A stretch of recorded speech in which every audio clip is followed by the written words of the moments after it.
There is huge potential for this group to grow into a performing arts company, and there is fantastic infrastructure ready to go, wonderful organisational support, there is community support, there's everything sort of lined up, the venues, the school, the partners are all on board, so it's really just a matter of funding required to take this group to the next level.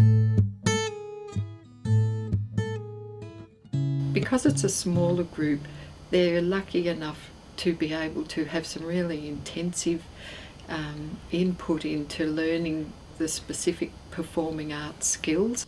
It's really helped me to grow as a musician and a performer, because it's so different to anything that I've ever done. The students that we've chosen to be involved this year were all picked out as being really effective in last year's production, and they work really well together as a cohesive little group.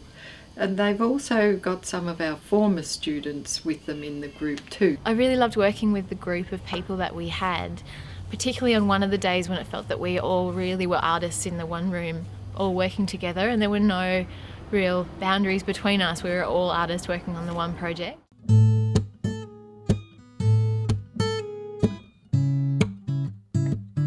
I loved the size of last year's 80 plus cast, but to be able to work with, I think we had about 16 performers during a full-time week, really allowed for a very rich, very personal, very individual process, as well as the coming together, the real sense that we're forming a true ensemble. It is inspiring and firing people up to work together to realise potential. The levels of creativity that they were demonstrating as emerging artists were the same as any young emerging artists, whether they have a disability or not. And I was really impressed with how mature their approach to a full-time development week was, how sincere and how ready they are to make work and to critique their own work and to really bring their ideas to the group.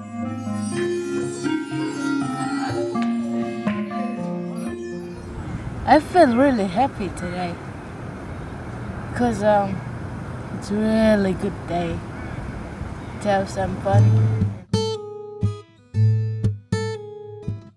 I'm going to be running music workshops at Acacia one day a week for the whole term, up until the end of the year and possibly even for next year.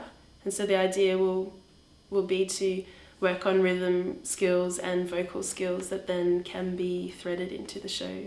Performance project that they've are planning for next year, I think what CasArt's involvement could be is an extension of what our clients have already been learning. So they've learned the basics in block printing and shibori dyeing. The desire now is to then extend that skill set, and I see that this joint project offers that opportunity for our clients to start making costumes. The ensemble will also work with the Dusty Feet Dance Collective and Sprung Youth Dancers to develop material and perform together. And the chance to use our skills in a different way than we usually do, to work with people with disabilities, to create a show together, is something that's really new to a lot of the Dusty Feet dancers. And so I think there's potential for all of us to grow as artists by being part of this show. The profiling that our last production, the Close to Me production, had was very broad and is ongoing. It's being shown all round the country and overseas. That distant online national audience is ready for the next stage, ready for what's next. Working with InCite has led to some really very creative things that Alice Springs would not have had without your involvement with our students.